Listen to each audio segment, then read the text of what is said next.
Good morning, अस्सलाम वालेकुम। Rising Pakistan में आपको कहेंगे खुश आमदीद। मेरे साथ हैं मोहम्मद शुएब। मेरे साथ है सबीन फारूक। राइजिंग पाकिस्तान में आपको कहते हैं वेलकम। आज नाश्ते में क्या खाया? कव्वे। आपने भी नहीं खाए। नहीं खाए? आपने भी नहीं कव्वे खाए? तो नहीं खाए नाश्ते में आज क्योंकि आज से सबीन की एनर्जी लेवल कुछ और ही है। अच्छा, ओके। इसका मतलब ये कि मैं शायद वक्त पे सो रही हूँ, वक्त पे Probably जाग है। रही हूँ, सो वो हाँ। रूटीन आपकी अच्छी होती है तो then you feel I energetic. Think सबीन नींद पूरी करना, अच्छा खाना, अच्छी रूटीन रखना, ये भी टैलेंट ही है ये भी एक बहुत मुश्किल तरीन काम है ये। ट्रस्ट मी, मैं उन लोगों पे बहुत मैं उनसे इंस्पायर होती हूँ। Okay. Let's put it this way कि मैं उन लोगों से बहुत इंस्पायर होती हूँ जो कि जिम करते हैं, जिन्होंने अपनी रूटीन सेट की हुई होती है, वॉक पे जाते हैं, दे नो इस टाइम पे वॉक करनी है, इस टाइम पे खाना खाना है, ये खाना खाना है अपने और ये नहीं खाना, किस खाने को इनकार करना है, मीठा नहीं लेना। वो एक डिसिप्लिन में अपनी ज़िंदगी गुजार रहे होते हैं और आई थिंक ये एक टैलेंट है जो कि हर किसी में नहीं होता और मेरे अंदर तो कभी नहीं हो सकता।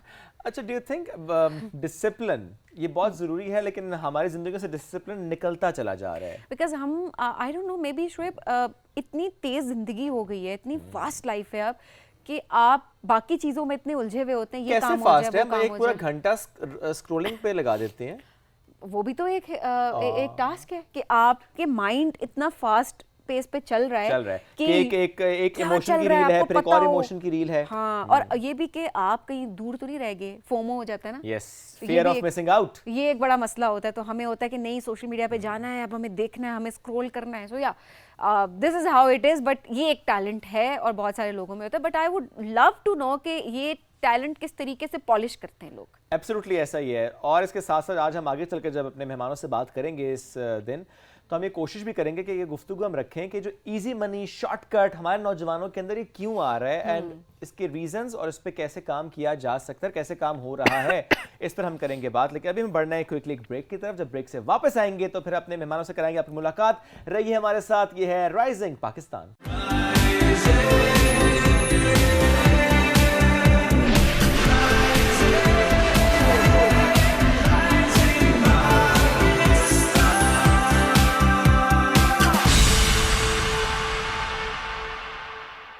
वेलकम बैक जी। राइजिंग पाकिस्तान में आपको कहेंगे खुश आमदीद। अब बात करेंगे तालीम के हवाले से। तालीम के साथ साथ स्किल्स कितनी ज़्यादा इंपॉर्टेंट हैं, अब स्टूडेंट्स के लिए कितना ज़रूरी है कि वो अपने आप को मोल्ड करें। जिस तरह से दौर बदल रहा है, उस बदलते हुए दौर के साथ उस दौड़ में शामिल हो जाएं। हम अभी कहते हैं ना, दौड़ में शामिल ना हो, अपनी पेस पे चलें। नो नो नो, अब वो मेरा ख्याल है अब वो वक्त नहीं रहा, वो टाइम गुजर गए कि आप कहेंगे ठीक है आप अपनी पेस पे चल रहे हैं। नो, आपको उसके साथ उस पेस को मैच करना है। ये अंडरस्टैंड करना है कि इस वक्त ग्लोबली जो अपॉर्चुनिटीज हैं आप उनको अवेल नहीं कर कैसे सकते अवेल ना करनी otherwise। है। एब्सोल्युटली, बिल्कुल जी। तो आज इस हवाले से बात करेंगे कि एजुकेशन के साथ स्किल्स कितने इंपॉर्टेंट हैं। बिलखुसूस कम्युनिकेशन स्किल्स। एग्जैक्टली। तो हमारे साथ इस वक्त मौजूद हैं जी एजुकेशनिस्ट हैं, ट्रेनर हैं, मोटिवेशनल स्पीकर हैं, एंटरप्रेन्योर हैं और राइटर भी हैं। बड़ी ज़बरदस्त एक किताब है जो उन्होंने अभी लिखी है, जो कि पब्लिश होनी है। स्कार ऑफ वर्ड्स इसका नाम है।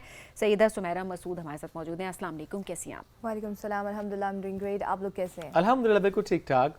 सो ज़्यादा मज़े का काम क्या लगता है आपको? ट्रेनिंग्स कराना लगता है, एज अ मोटिवेशनल स्पीकर है, एजुकेशनिस्ट है, लिखना है। What is that one particular thing that you enjoy the most?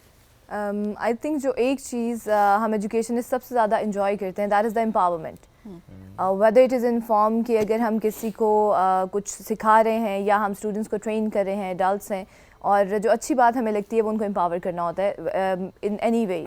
चाहे वो उनकी कम्युनिकेशन स्किल्स हैं, कोई मोटिवेशनल चीज़ है जो हम उनकी कैरेक्टर बिल्डिंग की तरफ काम कर सकते हैं। तो I think that is one thing जो हमें लगता है कि empowering others is quite a thing. क्या आपको लगता है कि communication skills is that one thing जिस पे हमने शायद उस तरह से ध्यान नहीं दिया?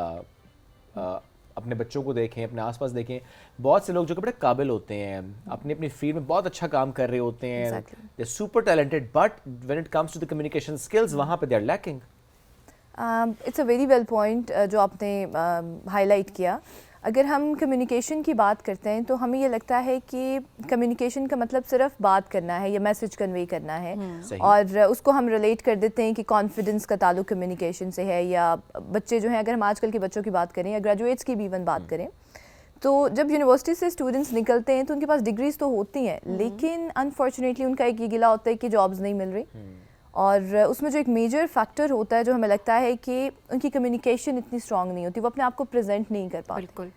तो कम्युनिकेशन में हम सिर्फ ये नहीं कहते कि communication is just what you are speaking, it's not just verbal, Okay. बल्कि communication is about your body language as well.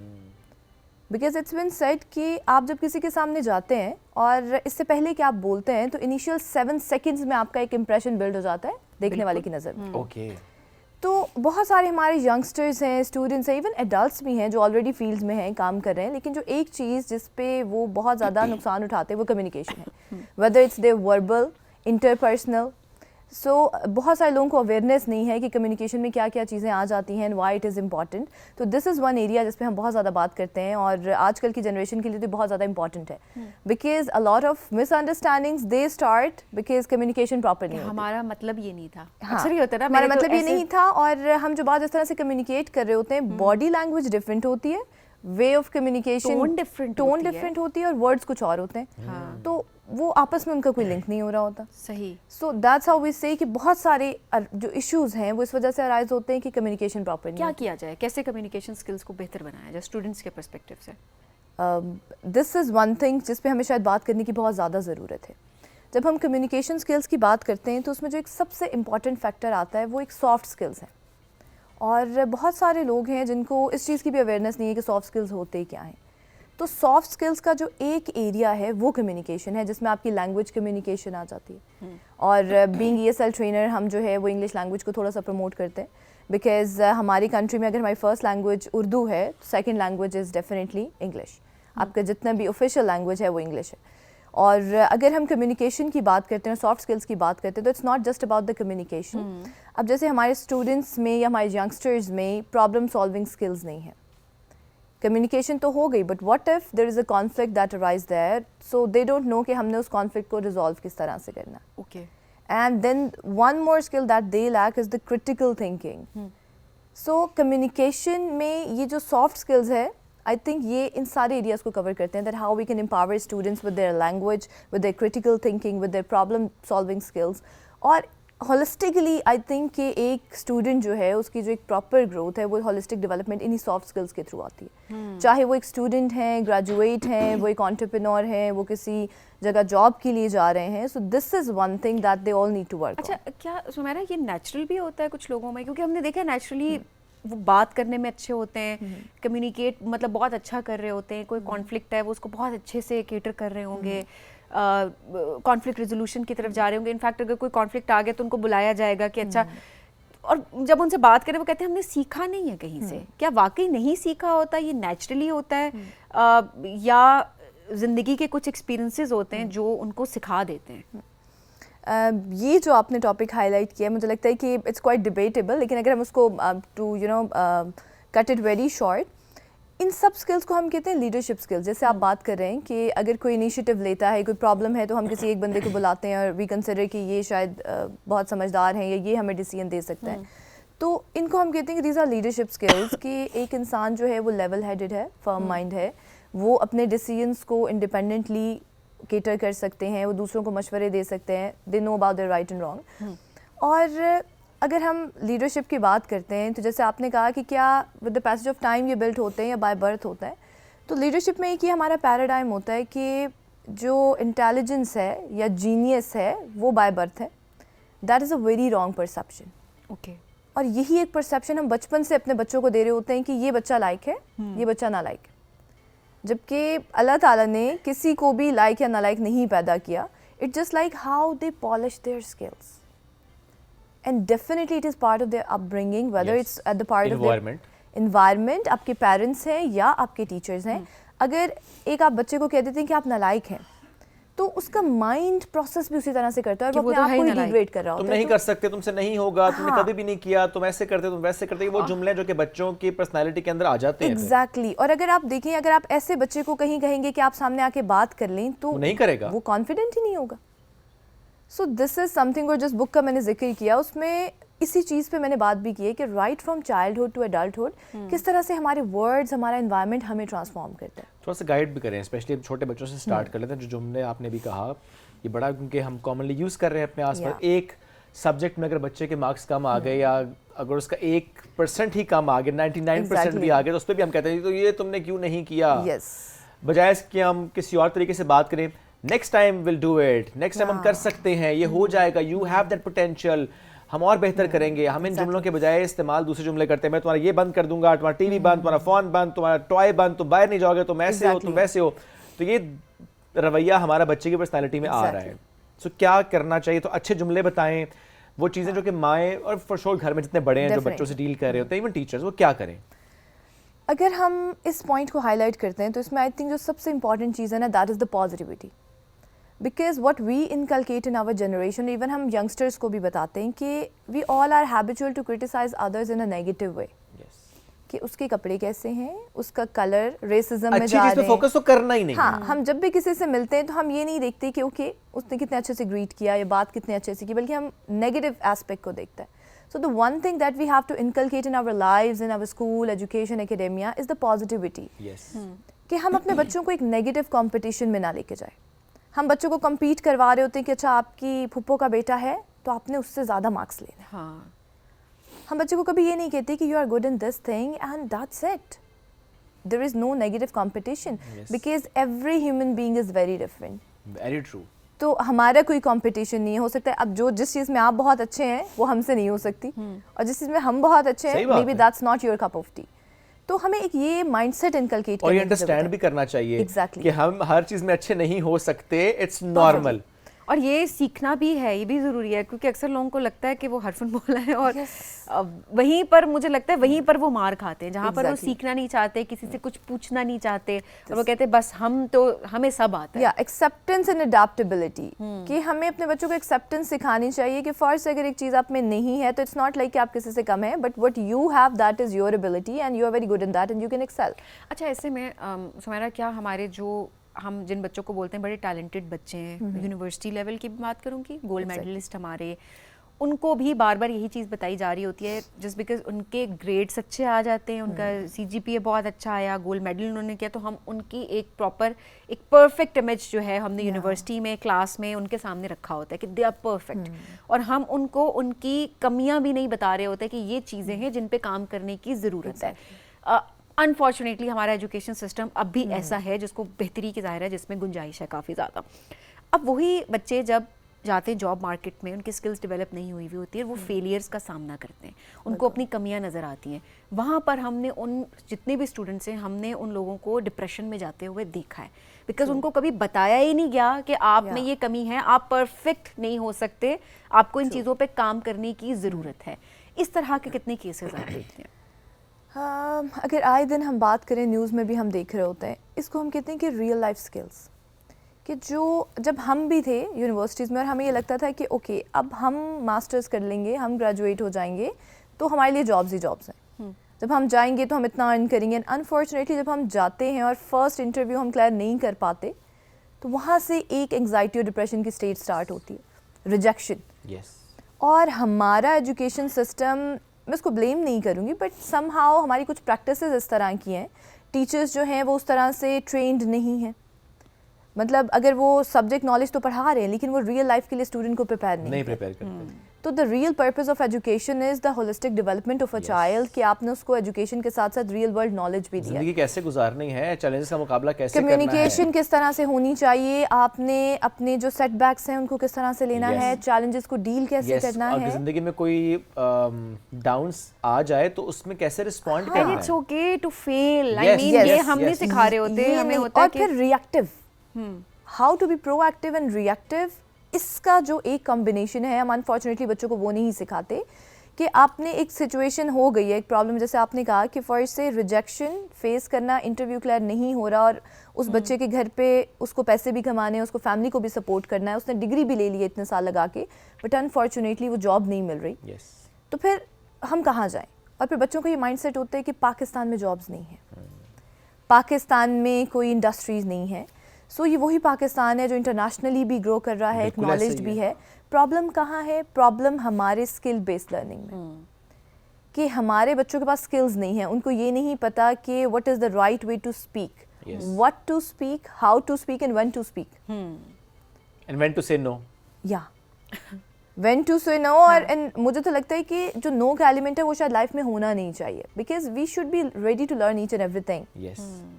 तो हमारे स्टूडेंट्स में या यंगस्टर्स में ये चीज़ भी है कि हमें तो सब आता है.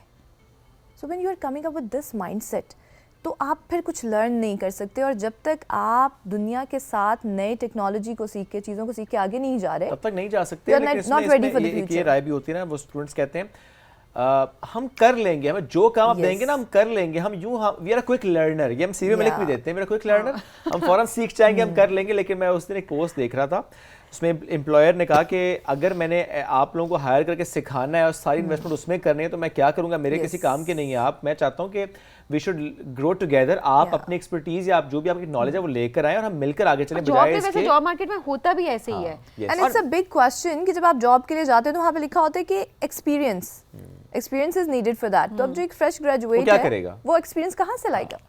सो लेकिन नॉलेज उसके लिए- जरूर लेकर आएगा, लेकिन हाँ विद दैट एम्प्लॉयर की उसकी जिम्मेदारी पे कि मिलकर आगे बढ़ना अच्छा है नहीं, आपने. मैं इस पे इंटर्नशिप्स भी तो होती है ना. होती हैं. अब हमारे जो यंगस्टर्स हैं उनका एक मसला ये भी है कि वो डिग्री के फौरन डायरेक्ट बाद जॉब चाहिए करना उन्हें चाह रहे job. होते हैं. शॉर्टकट्स. एग्जैक्टली. तो Like, obviously they are Easy looking for the money. shortcuts, अगर yes. कोई बिजनेस रन कर रहा है अपना, और मैं let's be practical, Yeah. Business run कर रहा है तो उसने पैसा कमाना है क्योंकि उसका सिस्टम उस पे चल रहा है. Exactly. अगर किसी को वो पे कर रहा है, जॉब पे रख रहा है, तो उसका काम नहीं है कि वो उसको बेसिक चीजें सिखाए. एग्जैक्टली. टाइम टू टाइम वो सीख जाता है एम्प्लॉय. लेकिन द Yes. पॉइंट इज आपने अपनी एक्सपर्टीज लेकर आनी है. जब भी आप लिखते हैं आप अपनी एक्सपर्टीज लेकर आते हैं किसी इदारे में, वो कोई ट्रेनिंग सेंटर नहीं है. इट्स बेटर कि आप ट्रेनिंग्स लें. ऑल्सो देन सैलरीज, कि अब अगर फर्स्ट से कुछ लोग कहते हैं कि जी सैलरी बहुत कम है, तो एक एक्सपीरियंस्ड पर्सन की सैलरी में और एक फ्रेश की सैलरी में बहुत फर्क होगा. बस आपने कंसिस्टेंट रहना होता है. Yeah. एक पॉजिटिव अप्रोच के साथ कि मैं सीखूं, अपना इन्वेस्ट करें. और अगर आपको लगता है उस पर्टिकुलर जॉब के लिए आगे बढ़ने के लिए आपको और स्किल चाहिए तो there is no shame in having that skill. Yeah. आप साथ साथ स्किल हासिल करते हैं, आगे बढ़ते हैं. आप अगर आप ये सोचे कि नहीं नहीं मैं क्यों अब हासिल करूं, मैं तो पढ़ के आ गया हूं, मैं तो फलानी यूनिवर्सिटी से डिग्री लेकर आया तो मुझे तो जरूरत ही अब कोई नहीं रहेगी, तो ये तो एटीट्यूड नहीं चलेगा. Thank you very much. साथ मौजूद थी. It's great having you. आप गुफ्तगू कर रही थी. हमें बढ़ना एक ब्रेक की तरफ. ब्रेक से वापस आएंगे. रहिए साथ. ये है rising Pakistan.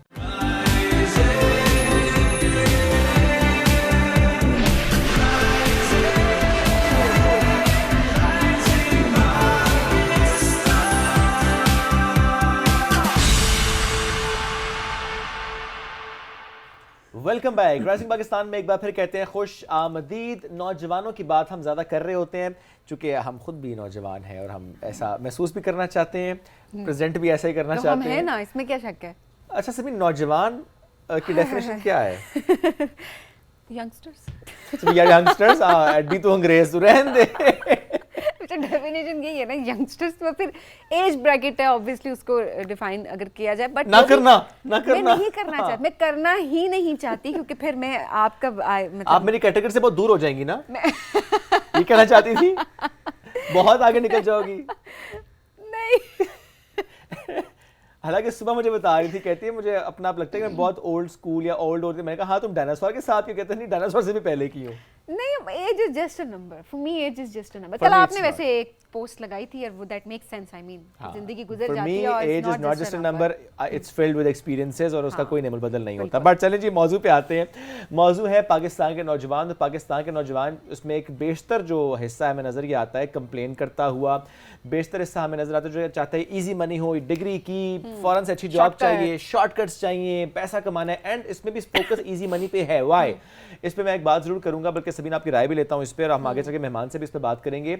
Social media platform जिस पे हमेशा हम बात करते हैं कि प्लेटफॉर्म गलत नहीं होता, how you are using it that defines the platform, that defines it कि आप उसे किस तरह से इस्तेमाल करें, अच्छे या बुरे अंदाज से. जैसे कि आजकल हम देखते हैं कि बहुत से टिकटॉक पे जो कंटेंट क्रिएट करते हैं वो कहते हैं जी कि हम तो बस यूं टिकटॉक लाइव करते हैं और हम इतने लाख कमा लेते हैं.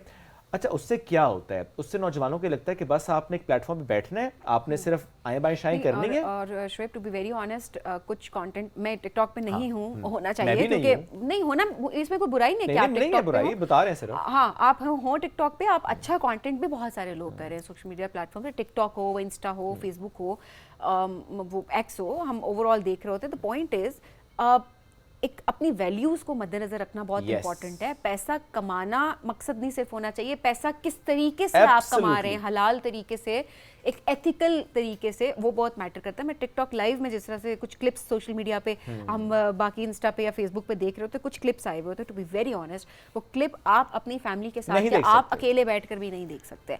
वो इस तरह का कंटेंट होता है। पैसे तो आ रहे हैं उससे, क्योंकि देखने वाले देख रहे हैं, पैसा लुटा रहे हैं, वो चीज़ अपनी जगह पे, बट आप उसको इजी मनी ज़रूर कहेंगे, लेकिन उसको आप एक अच्छी सोर्स ऑफ इनकम नहीं कह सकते। एब्सोल्युटली ऐसा ही है, और ये हमने राय अपनी ज़रूर इसमें शामिल भी की और हम आगे चल के इस पर डिस्कस करेंगे भी।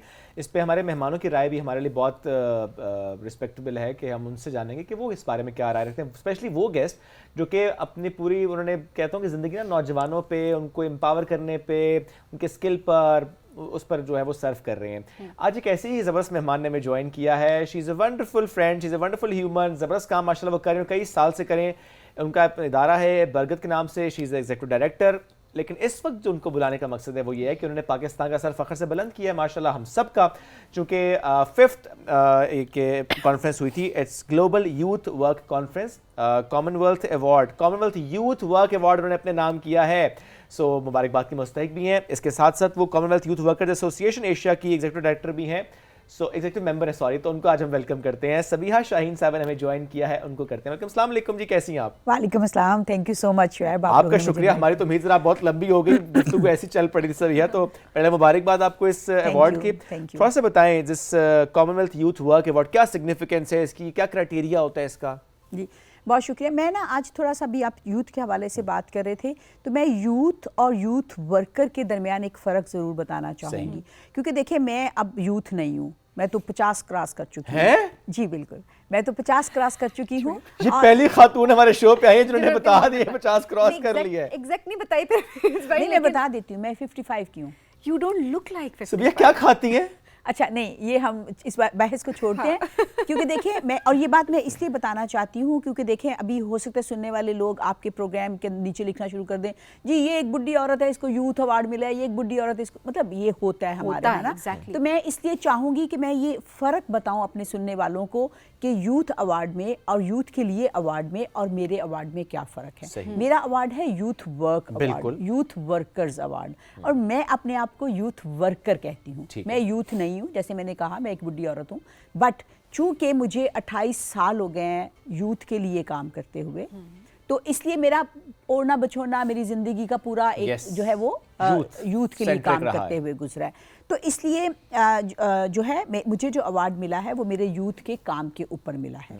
अब मैं अगली बात, और ये मैं यूथ वर्कर हूँ, क्योंकि बहुत सारे लोग जब मैं किसी यूथ ऑर्गेनाइजेशन में होती हूँ तो इस तरह के सवाल मुझे करते हैं कि अच्छा ये यूथ कॉन्फ्रेंस है तो आप इसमें आइए, तो मैं बताती हूँ कि मैं यहाँ पे, चूँकि मैं अब यूथ डेवलपमेंट की एक्सपर्ट हूँ, तो जो सारी ज़िंदगी मैंने काम किया मैं उस काम को साइड पे नहीं कर सकती। अब मैं अगर आप लोगों के पास आती हूँ या आके बात करती हूँ यूथ डेवलपमेंट के हवाले से, तो मेरी इनपुट काफ़ी इम्पॉर्टेंट होती है। ऐसे ही है। तो एक तो ये बात थी। तो ये जो कॉमनवेल्थ आपको पता है 56 कंट्रीज़ हैं और पाकिस्तान भी कॉमनवेल्थ का मेंबर है। कॉमनवेल्थ सेक्रेटेरिएट है एक, उसके बाद उन्होंने कॉमनवेल्थ यूथ वर्कर एसोसिएशंस एक पूरे 56 कंट्रीज़ में बनाई हुई है। खुशकिस्मती से पिछले कुछ सालों में पाकिस्तान कॉमनवेल्थ के फोरम के ऊपर, प्लेटफॉर्म के ऊपर बहुत एक्टिव है। एक तो ये हमारे लिए बड़ी अच्छी बात है, जैसे हमने पिछले साल यहाँ पे भी एक कॉमनवेल्थ की कॉन्फ्रेंस कराई बहुत बड़ी। इसी तरह से ये जो है ग्लोबल यूथ वर्कर कॉन्फ्रेंस, ये हर 2 साल के बाद होती है। ये 10वीं थी, सॉरी ये 5वीं थी पिछले 10 सालों में। तो हर 2 साल के बाद एक नया मुल्क इसको होस्ट करता है। तो इस दफ़ा मलेशिया ने होस्ट किया था। इसको ऑर्गेनाइज करने वाले Commonwealth secretariat, Commonwealth youth worker associations और मलेशिया की गवर्नमेंट और यूनिवर्सिटी ऑफ पुत्रा, इन्होंने मिलके किया था। अब जब ये 2 साल के बाद कॉन्फ्रेंस होती है तो उस वक्त वो पूरे 56 कंट्री से नॉमिनेशंस लेते हैं उन लोगों की जिन्होंने यूथ के लिए काम किया होता है। अच्छा, अब इसमें मुख्तलिफ कैटेगरीज होती हैं। ये जो मेरी कैटेगरी है जिसमें उन्होंने मुझे दिया है, ये उन लोगों के लिए थी जिन्होंने यूथ के लिए काम किया था। क्योंकि मेरा एक ज़ाहिर है अब 3 दहाइयाँ होने वाली हैं, 28 साल हो गए हैं मुझे यूथ के लिए काम करते हुए। तो एक मेरा पूरा लंबा चौड़ा एक्सपीरियंस है जिसमें मैंने पॉलिसी पे काम किया है, जिसमें मैंने इम्प्लीमेंटेशन government के साथ काम किया हाँ जी आपने, बिल्कुल, माशाल्लाह। गवर्नमेंट के साथ काम किया, तो वो मेरे प्रोफाइल के ऊपर उन्होंने फिर ये 56 कंट्रीज में से नॉमिनेशंस आती हैं, जजेस बैठते हैं और बड़ा एक प्रोसेस होता है। जो आपने कहा अप्लाई करने का, वो तो जी नॉमिनेशंस Nominees देते हैं, उसके बाद वो शॉर्ट लिस्ट करते हैं, फिर उनके बड़ी सीरियस एक इस पे कंसिडरेशन होती है, क्योंकि ये काफ़ी प्रेस्टिजियस Extensive, अवार्ड है। तो मुझे खुशी है, जो बात आप कर रहे थे शॉर्टकट की, मैं ये बताना चाहती हूँ कि देखिए शॉर्टकट कुछ नहीं होता। अब अगर आज मुझे अवार्ड मिला है, मैं खुश भी हूँ इस अवार्ड के ऊपर कि मुझे मेरे काम को रिकग्नाइज किया है, एक्नॉलेजमेंट है ना। तो देखें 28 साल लगे हैं, Yes. मतलब एक दिन, और उसमें भी मैं ये बात कहूँगी कि मैंने कोई दिन छोड़ा नहीं है, मतलब मैंने हर दिन काम किया है। और अभी जब आप उम्र की बात कर रहे थे, मैं भी सोचती थी शुएब कि age is just a number, लेकिन अब एहसास होता है कि नहीं, एज अपना आप दिखाती है। मतलब अब जाहिर है मैं Experience है ना। जी एक्सपीरियंस तो मिलता है, वो तो बड़ा रिच होता है, लेकिन वो एज की थोड़ी लिमिटेशन भी आ जाती है आपको काम करते हुए, बट स्टिल अभी मैं बहुत काम करती हूँ। और मैं ये नौजवानों को बताना चाहती हूँ कि मैं हर रोज़ 15 से 16 घंटे काम करती हूँ, माशाल्लाह। मतलब मैं बहुत एक्टिव सभी हूँ। कौन है आपकी इंस्पिरेशन? ये एक अच्छा सवाल है, कौन? मेरा ख्याल है इंस्पिरेशन मुख्तलिफ होती हैं, Okay. जाहिर है ज़िंदगी में, और मेरी भी मेरा ख्याल है रही हैं, लेकिन समहाउ मैं एक तो हमेशा से अर्ली राइजर हूँ, ओके, सुबह जल्दी, और मेरा यकीन है अगर आप सुबह जल्दी उठते हैं दिन आप अच्छा मिलता है। और आपके और पास काम करते पूरा हैं। दिन होता है जब आप अपने दिन को प्लान कर सकते हैं। देखिए, आपको देखना ये होता है कि मुख्तलिफ चीज़ें आप मुख्तलिफ लोगों से सीखते हो ना। मेरा नहीं ख्याल कि किसी एक पूरी पर्सनैलिटी को आप कॉपी करते ऐसे हो। एक उसमें कोई inspiration- ट्रेट होता है। Exactly. समटाइम्स होता है कि सिर्फ आपने एक चीज उसकी देखी होती है, वो पर्टिकुलर एक इवेंट पे हो सकता है कोई बात हुई, आप कहते हैं this is something that inspired me. जी अच्छा, बिल्कुल। यूथ के हमारी अगर बात की जाए तो बहुत कंसर्न्स ये आ जाते हैं कि हमारे अंदर एनर्जी नहीं है कि हम काम करें। 30 को हिट करती है हमारी यूथ, और 30 को हिट करते ही कहते हैं जी अब वो पहले वाली बात नहीं रही है, वो एनर्जी नहीं है कि हम एक काम करें तो उसके साथ दूसरा काम शुरू कर दें, हम बस एक ही कर पा रहे होते हैं, लेथार्जिक हर वक्त फील अच्छा, करना। मैं बहुत मल्टीटास्किंग करती हूँ, माशाल्लाह। मैं बहुत मल्टीटास्किंग करती हूँ। पता नहीं मुझे ये बातें करनी चाहिए नहीं करनी चाहिए, लेकिन मेरे लिए ना संडे है, ना मंडे है, ना दिन है, ना रात है। मुझे काम करके मज़ा आता है। मैं ये, और देखिए, मैं जब यूथ के साथ बात, अभी आप लोग, मैं यूथ को कभी क्रिटिसाइज़ नहीं करती, मैं हमेशा यूथ की एडवोकेसी करती हूँ, ये मेरा ईमान है। जब अभी बात हो रही थी ना कि यूथ टिकटॉक पे ये करती है, मतलब ठीक है, आई नो वो जो आप बात कर रहे थे बिल्कुल ठीक है, लेकिन मुझे लगता है क्या हम अपने यूथ को इंगेज करते हैं? क्या हमारे पास इतने प्लेटफॉर्म्स हैं जहां यूथ आके इंगेज कर सके? क्या हम उनकी मेंटरिंग करते हैं? क्या हम उनकी कैपेसिटी बिल्डिंग बट करते दैट हैं? डजंट मीन कि अनएथिकल वे से पैसे कमाए जाएं। सिर्फ नहीं, वो ठीक point है, यहाँ पे उसको ये तो है। बिल्कुल हाँ, जस्टिफाई नहीं किया जा बिल्कुल, सकता, it's not लेकिन मैं justified. सिर्फ ये भी कहती हूँ कि हमें इस वाले एंगल से देखने की ज़रूरत है। लेकिन सभी इसमें भी सॉरी, हम ये एंगल क्यों नहीं लेकर आ रहे कि इस वक्त हो क्या रहा है पीएम यूथ प्रोग्राम के थ्रू, क्या और बिल्कुल because हो आप रहा है, बिल्कुल बड़ा हो रहा है। क्लोजली इसको तो देखती वो हैं। उन कुछ हो रहा है। अपॉर्चुनिटीज को वो यूथ क्यों नहीं Yes. ग्रैब कर रही? हाँ बिल्कुल, Easy money आपकी की बात तरफ सही क्यों जा है, रही बिल्कुल ठीक है। मैं हमेशा कहती हूँ कि जब आप सोशल मीडिया पे जाते हैं और इतना कुछ देखते हैं, तो साथ ये क्यों नहीं लिखते youth opportunities for youth? Yes. तो ये youth Exactly, that's opportunity, the point. आपको पता है, मैं हर रोज़, आज भी इस उम्र में भी, जब सुबह उठती हूँ, मैं बहुत सोशल मीडिया पे रहती हूँ बाय द वे, तो मैं ज़रूर लिखती हूँ यूथ, लिख के मैं गूगल करती हूँ कि कुछ नया आया है, यूथ Okay. जॉर्गन्स कौन से आए हैं, यूथ ट्रेंड्स कौन से हैं, Okay. यूथ लिंगो कौन, मैं जेनजी की लिंगो सीख रही हूँ आज। बड़ा मुश्किल काम है सभी ये। बहुत मुश्किल। अभी कसम आपने से बड़ा FOMO मुश्किल बोला है। तो मैंने मतलब फौरन कहने का मतलब ये है, देखें, मुझे लगता है कि अगर मैंने यूथ का काम करना है, यूथ, तो मुझे रेलिवेंट रहने की ज़रूरत है, और अगर मुझे रेलिवेंट रहना है तो मुझे उनकी लिंगो सीखनी Yes. है। इसलिए मेरे सामने जब यंग लोग कुछ बोलते हैं तो मुझे नहीं समझ आती, तो मैं रोक के पूछती हूँ, अभी आपने क्या कहा था,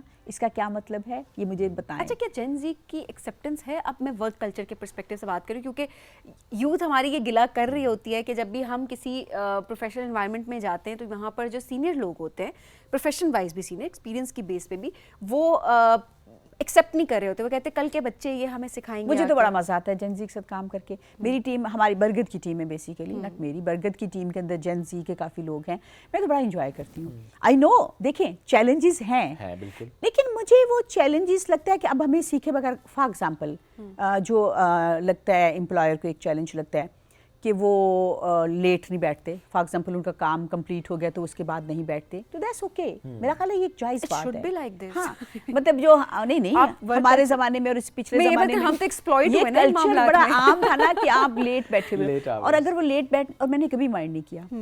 हाँ, कभी हम पूछते हैं, उनका कंसेंट लेते हैं कि अच्छा अभी कुछ डेडलाइंस है, ये काम है, तो अगर आप मुनासिब समझते हैं तो हम बैठ जाते हैं। देखिए अगर हम वीकेंड पे काम करते हैं तो फिर हम उनको वीकडे में कहते हैं जी आप ऑफ ले लें। सही बात है। ये एक फेयर Compensate करते हैं। कंपनसेट करते हैं। अक्सर हमें भी ज़रूरत पड़ जाती है वीकेंड्स पे काम करने की, बट वो हमारी अब जैसे भी हमने पीरियड लीव जो है वो भी पेड लीव की है, पिंक लीव हम उसको बोलते हैं। तो अब मुझे लगता है इस तरह की चीज़ें जो है ये हमें अब सीखनी चाहिए। हम क्यों बुरा मनाते हैं कि वो वीकेंड्स पे काम करें, हम क्यों बुरा मनाते हैं कि वो आफ्टर 5 हमारी कॉल पिक करें। मैं करती हूँ कॉल, मैं ये नहीं कहती मैं नहीं करती, कॉल नहीं करती, मैसेजेस करती हूँ। और अगर मुझे जवाब नहीं आता किसी का, क्योंकि मैं एक बॉस हूँ और यंग लोगों की बॉस हूँ, तो मैं कभी बुरा नहीं मनाती। हाँ, मैं मैसेज ज़रूर करती हूँ, मैं बात नहीं आती मुझे जो सही बात है। तो मुझे लगता है कि ये जो, और मैं उसे जेन ज़ी के साथ काम करके एंजॉय करती अच्छा, हूँ। इस जनरेशन गैप को आप करती हैं, आई रियली वांट के कुछ टिप्स आप ज़रूर दें हाँ। कि किस तरीके से इस गैप को फिल किया जाए ताकि पर्सनालिटी क्लैश ना आए, इनसिक्योरिटीज़ ना आए, और एक बेहतर तरीके से यंग जनरेशन और हमारी जो सीनियर लोग हैं वो मिलकर जो है वो काम कर सकें और एक कंपनी एक प्रोग्रेस की तरफ जा सकें। देखिए क्या सबसे tips हैं? पहली टिप तो ये है कि आप मत सोचें कि इनको कुछ नहीं पता। जो हमारे बड़ों की ये होता है है ना मसला हमारा। कि आपको क्या पता है। मैं कहती हूँ ये जुमला ख़त्म कर दें ज़िंदगियों से। मैं अब कहूँ कि आप दोनों नौजवान बैठे हो, आपको क्या पता है। बहुत सारी चीज़ें ऐसी होंगी आप लोगों को मुझसे कहीं ज़्यादा बेहतर पता होगा। सबिया, मैंने और सभी ने फेस किया है जी। ये लिटरली हमने कुछ सवाल किए किसी से, हमें आगे सुनने को मिला इतनी तो आपकी उम्र ही नहीं है जितना हमारा तजुर्बा है। हमारे कहा हमारे सवाल का हमारी उम्र से क्या ताल्लुक ये है। तो सवाल है सिर्फ। दूसरी बात, बुजुर्गों को और मेरे जैसे बुड्ढों को सवाल करने को इनकरेज करना चाहिए। Very true. हम जब हम क्या करते हैं, हम सवाल को बुरा मनाते हैं। हम सवाल को चैलेंज समझते हैं और हमें लगता है हमारे ऊपर अटैक हो गया है। अच्छा, मैं तो बहुत ऑनेस्टली, मुझे अगर कोई सवाल पूछे और मुझे ना पता हो तो मैं कहती हूँ मुझे नहीं पता, बात खत्म है। भाई मैं कोई It's गूगल तो possible. नहीं हूँ ना, चैट जीपीटी तो नहीं हूँ ना, मुझे हर चीज़ का पता होगा। बहुत सारी चीज़ों का मुझे नहीं, मैं कहती मुझे नहीं पता, अगर आपको पता है तो मुझे बता दे। ये हम जब ईगो ले आते हैं ना बड़े कि अच्छा मेरी उम्र है, मेरा तजुर्बा है, मेरे पास नॉलेज है, और पहली बात तो ये है कि हर चीज़ का हर किसी को नहीं पता नहीं हो सकता। देखिए ये मैं यूथ के ऊपर अब 28 साल काम करने के बाद अब मैं समझती हूँ कि हाँ यूथ के ऊपर मैं थोड़ी बहुत मैं एक्सपर्ट हूँ, मैं बता सकती हूँ, बात कर सकती हूँ। लेकिन अगर अभी आप मुझे ट्रांसजेंडर पर्सन की बात करेंगे तो मुझे नहीं पता। अभी आप मुझसे कुछ और बात करेंगे तो क्लाइमेट पे बात करेंगे तो मुझे नहीं पता। हाँ, यूथ के ऊपर, और जो आपने बड़ी अहम बात की, मैं इसके ऊपर बहुत बात करती हूँ, ये जो जनरेशनल गैप है। मुझे दूसरी टिप, एक टिप तो ये जो मैंने कहा था कि हमें ये नहीं सोचना चाहिए कि इनको नहीं पता। दूसरी बात, हमें ये बात माननी चाहिए कि ये बच्चे जो हैं ये टेक्नोलॉजी के बच्चे हैं। और मैंने टेक्नोलॉजी सीखी है और मैं ये भी बताती चलूँ, मुझे बताते हुए फ़ख्र होता है कि मेरी एज की सारी औरतें टेक्नोलॉजी पे इस तरह से नहीं हैं जैसे मैं हूँ, क्योंकि मैं पिछले 10-15 सालों से एफर्ट कर रही हूँ हर चीज़ सीखने की। मैं इंस्टा की हर चीज़ सीखती हूँ, मैं एक्स की, मैं यूट्यूब की, तो मैं हर वक्त सीखती रहती हूँ, तो मुझे इसलिए पता है। लेकिन आज भी मैंने किसी सेटिंग में जाना हो तो मैं 8 साल के बच्चे को जाके पूछती हूँ, मेरा नेफ्यू है तो मैं उससे पूछती हूँ अच्छा मेहमान बताना ये मैंने कुछ सेटिंग चेंज करनी कैसे करूँ। तो ये इनको मानना चाहिए। तीसरी बात ये है कि इस चीज़ को नेगेटिव नहीं लेना चाहिए कि बच्चे आजकल जो हैं वो उनके पास इंफॉर्मेशन बहुत है। हाँ, मैं ये बात ज़रूर कहूँगी, जो जिम्मेदारी डालूंगी कि हमें इंफॉर्मेशन के अंदर भी थोड़ा सा मुख्तात रहने की ज़रूरत है। इंफॉर्मेशन की भरमार है, उसमें हमें जो है ना फेक इंफॉर्मेशन या मतलब इस तरह की इंफॉर्मेशन का भी ख्याल रखना चाहिए, वो भी एक ज़रूरी है। लेकिन अगर उनको पता है ज़्यादा, अब देखिए ये तीसरी चीज़ जो अब आ गई है जो अब और बुरी लगनी है एम्प्लॉयर्स को और बाकी लोगों को, चैट जीपीटी, AI, बिल्कुल। क्योंकि अगर अच्छा, मैं इसके इस्तेमाल के ख़िलाफ़ नहीं हूँ। हाँ, मैं ये कहती हूँ कि सोच समझ के करें, सीख के करें। अब और ये सही नहीं है, तरह से इस्तेमाल करें, प्रॉम्प्ट अच्छा देंगे तो काम अच्छा होगा, वरना काम खराब हो जाएगा। एग्जैक्टली। इन एनीवेज AI ने आपको असिस्ट करना है, सपोर्ट करना है, प्रोडक्टिव बनाना है, टाइम बचाना है, रिप्लेस बार नहीं करना। सभी वक्त पर मकसद, लास्टली एक ऐसी टिप जो आप देना चाहती हो नौजवानों को, बिकॉज आप काम करें माशाल्लाह उनके लिए, कि do this one thing in your life to be productive और to do good in your life. मुझे लगता है मेहनत करें और पॉजिटिव रहें। Very right. मतलब ये जो होता है ना, मुझे थोड़ा कोफ्त होती है जब मैं किसी से भी सुनती हूँ गिले शिकवे हर वक्त के ना, ये हो गया, वो हो गया, ये नहीं मिल रहा, वो नहीं मिल रहा। सब कुछ नहीं मिलता, और कुछ भी करने के लिए आपको मेहनत करनी पड़ती है। सबको सब नहीं मिलता। हाँ, सबको सब नहीं मिलता। क्या बात है, क्या बात। तो हमें मेहनत करनी चाहिए, पॉजिटिव रहना चाहिए। और एक बात मैं ज़रूर नौजवानों को कहती हूँ कि जवानी में जितना एंजॉय कर सकते हो करो। ले सभी जी ले अपनी है ना, जी ले अपनी सबिया, थैंक बहुत यू शुक्रिया। Very much, it's great having you, माशाल्लाह, व्हाट एन एनर्जी। एग्जैक्टली। और मुझे नहीं पता था ये, आज आपने बता दिया मुझे एज से मुताल्लिक। मैं पूछूंगा आपसे, टिप्स लूंगा। एक तो आपने कहा ना आप 16-18 घंटे माशाल्लाह काम करती हैं, अर्ली राइजर हैं, सबसे अर्ली बड़ा राइजर routine, है। देखिए discipline। जो होता है ना कि आप काम कर रहे होते हैं एनर्जी के साथ, that keeps you going, that keeps you stay young actually. वो जो एनर्जी होती है वो फिर नजर भी आती है। वो और मैं अच्छा खाती हूँ। अच्छा खाती हैं, वेरी राइट, इकट्ठा और खाएंगे। सीक्रेट्स हम जरा इस प्रोग्राम के बाद पूछते हैं ना। Absolutely. Sabia, once again, thank you very much for joining us बहुत today. शुक्रिया। हम बढ़ेंगे नाज़रीन एक ब्रेक की तरफ, ब्रेक से वापस आते रहिए साथ, ये है राइजिंग पाकिस्तान।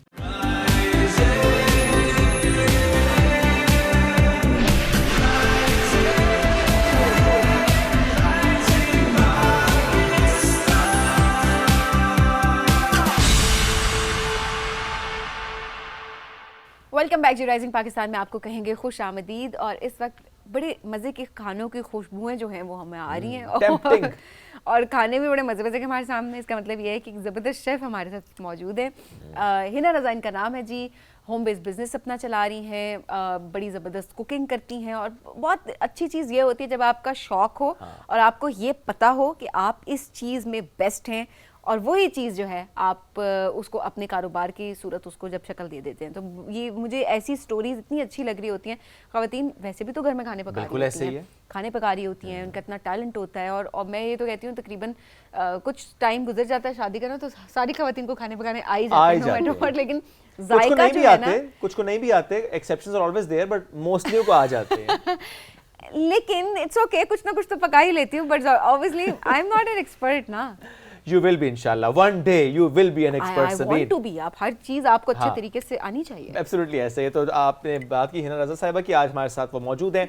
1 साल से as a home based chef वो काम कर रही हैं। किस तरीके से उन्होंने स्टार्ट किया, चैलेंजेस क्या आए, ताकि वो खवातीन जो करना चाहती हैं लेकिन इस सिरा नहीं मिल रहा कि how and where to start, तो she is an example in front of you जो कि आपको गाइड भी करेंगे। उनको वेलकम करते हैं। अस्सलाम वालेकुम जी, कैसी हैं आप? जी वालेकुम अस्सलाम and thank you so much for calling me. Thank you जी, आपके आने का शुक्रिया। और ज़बरदस्त हमारे सामने कुजीन्स, जिसमें मैं पहले जाऊंगा कि ज़रा बताएं कि boiled rice and it's black pepper chicken, right? जी, ब्लैक पेपर चिकन Okay। और चाइनीज़ नूडल्स। ग्रेट। कैसे स्टार्ट किया हिना साहिबा आपने? अच्छा, मैं बेसिकली पहले हमेशा से मैं उसमें एजुकेशन में रही, लेकिन चूंकि with the passage of time आपकी उतनी आप एग्जर्ट और उस तरह से टाइम कंज्यूमिंग घर की रिस्पॉन्सिबिलिटीज़ Yes। को आप छोड़ के घर से बाहर नहीं निकल सकते। एट टाइम लाइफ में ऐसा टाइम आ जाता है कि जब आप सुबह से शाम तक के लिए घर को, फैमिली को, रिस्पॉन्सिबिलिटीज़ को नहीं छोड़ के बिल्कुल। निकल सकते। तो चूँकि I was a working lady from the beginning, शादी के बाद से, तो it was really hard for me कि मैं छोड़ती जॉब अपनी, टीचिंग छोड़ती और उसके बाद मैं घर पे बैठ जाती। सही।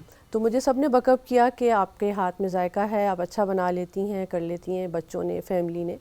एंड दे बेसिकली प्रोवोक्ड मी कि I should start something, being at home, कि मुझे जाना भी ना पड़े, बाहर भी ना निकलना पड़े, और एक हेल्दी एक्टिविटी जो कि मुझे कुछ जनरेट भी करके दे रही है इन टर्म्स ऑफ इकोनॉमी, और very good time pass, healthy thing.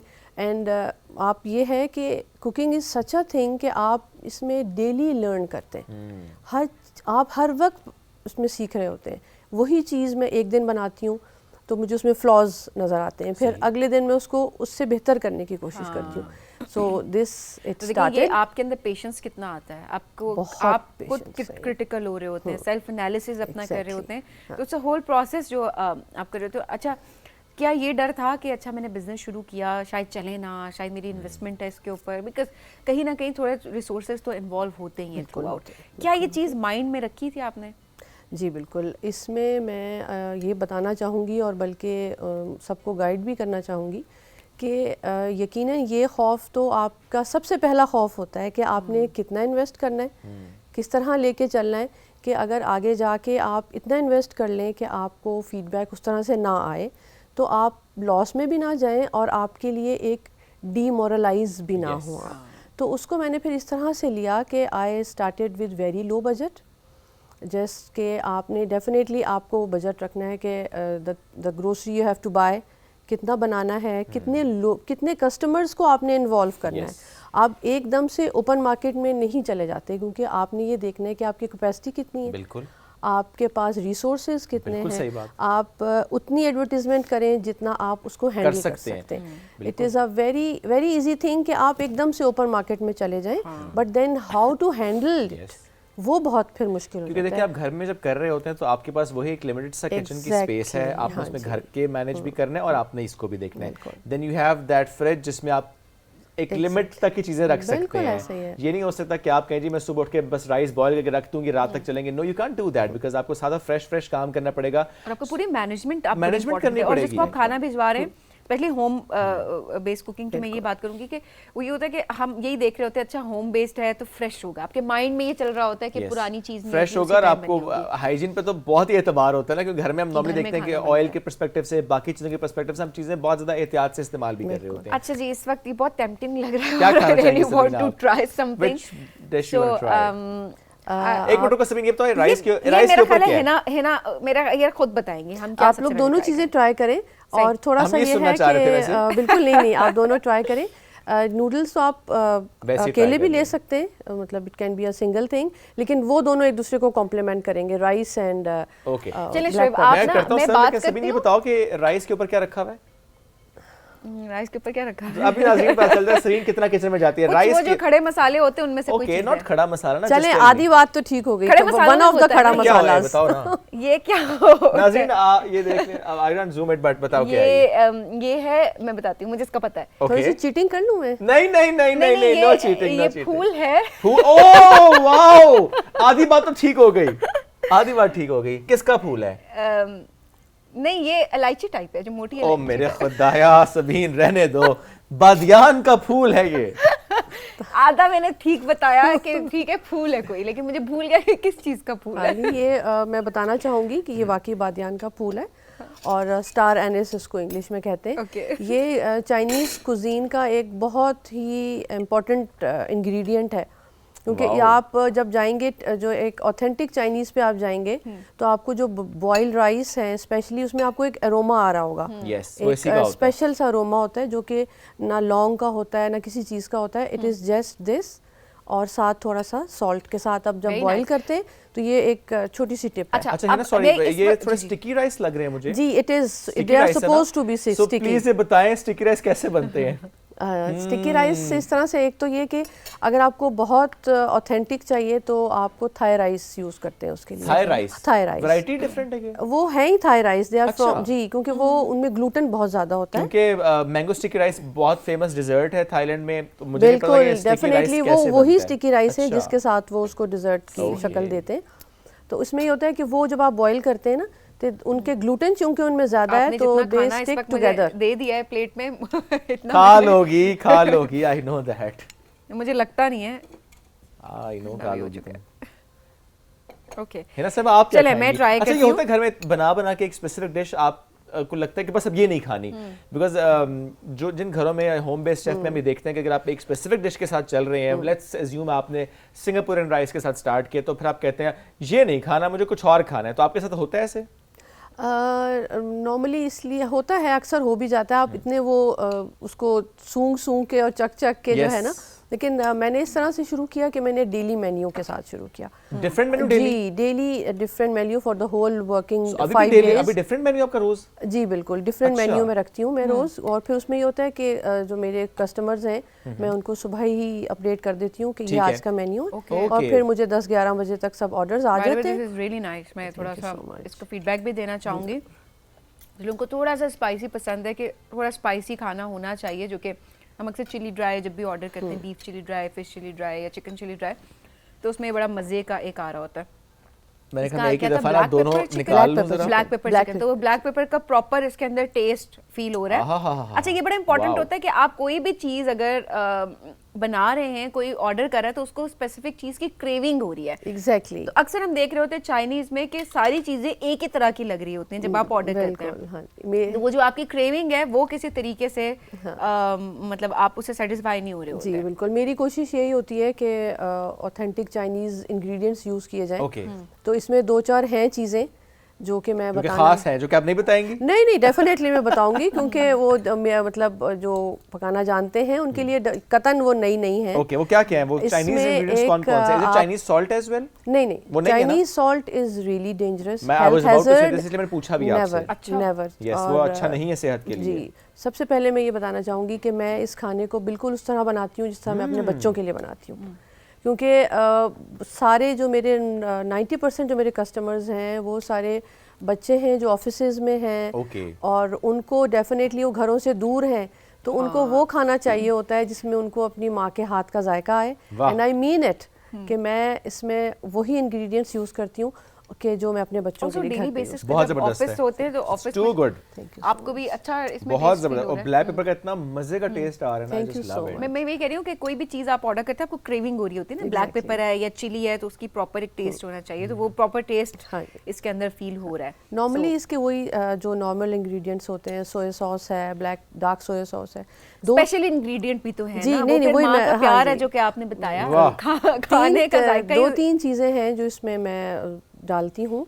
वो एक तो है सिचुआन पेपर ऑयल होता Yes. है, हाँ जी, एक वो है, एक सेसमन ऑयल होता है, एक रेड चिली ऑयल होता है। ये आप जब इनके Red साथ chili oil? हाँ जी, okay, this is new for me. अच्छा नहीं ये बहुत इन्हेंस हो जाता है इसका टेस्ट, क्योंकि मेरे हस्बैंड एयरफोर्स में थे और हम लोग कोई 4-5 साल चाइना रह के आए, सही। तो वहाँ फिर मैंने इसको Okay. सीखा, ख़ास तौर पे चाइनीज़। ये बताएं आपके हस्बैंड की फेवरेट डिश कौन सी है जो आपसे फरमाइश होती है? वो सबको चाइनीज़ बहुत पसंद Chinese है। पसंद है। हाँ, अच्छा। Chinese बहुत पसंद इसीलिए मेरा ख्याल है आपने आज प्रेफर किया कि आप चाइनीज बना है। के बिल्कुल मैंने वो प्रेफर किया। ओके। हाँ जी। अच्छा, जब हम जैसे चाइनीज की बात कर रहे होते हैं हमारे यहाँ जो भी डिश इंट्रोड्यूस होती है, जो कि एक अच्छी बात भी है कि पाकिस्तानी आपके touch के साथ टेस्ट होती है। पाकिस्तानी टच के साथ Exactly, होती है। हाँ। आई थिंक ये अच्छी बात भी है, अदरवाइज लोग नहीं खा रहे थे, नहीं हमारा खाते, टेस्ट डेवलप हाँ नहीं जी। हुआ होता। क्या ये चैलेंजिंग होता है कि जो ओरिजिनल डिश है उसको लेकर आना, फिर पाकिस्तानी Authentic.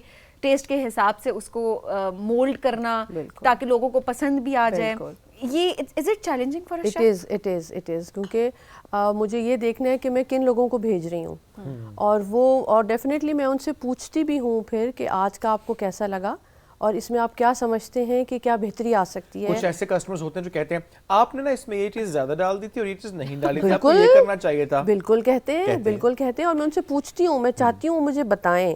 साइलेंस अच्छी नहीं होती, Feedback बहुत फीडबैक important बहुत अच्छा होता है, वो मेरे लिए अच्छा है, मेरी इम्प्रूवमेंट के लिए अच्छा है।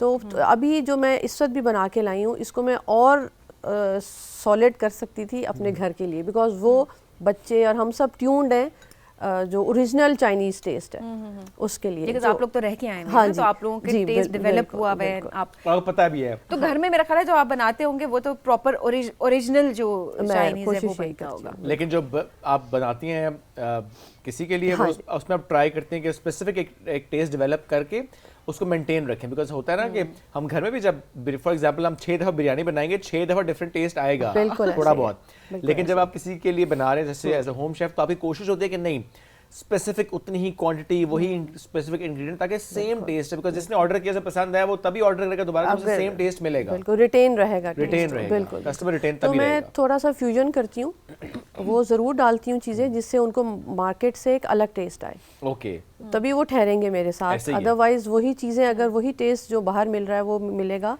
Yes. तो फिर वो definitely so Monday to Sunday जो आपने Monday- स्पेसिफिक रखा हुआ है Monday to Friday Monday Friday Saturday Sunday घर Saturday, सिर्फ वो Sunday। हस्बैंड की घर पसंद का का खाना बनेगा, बच्चों की पसंद का और बनेगा। मंडे टू फ्राइडे ऑफिसेज भी मंडे टू जी फ्राइडे बेटा, ज्यादा होते हैं ना, बिल्कुल, तो ऑर्डर्स भी बिल्कुल, होते हैं। सो मंडे टू फ्राइडे का मेन्यू क्या होता है? मंडे का फ्राइडे का मैं मिक्स रखती हूँ, देसी भी रखती हूँ।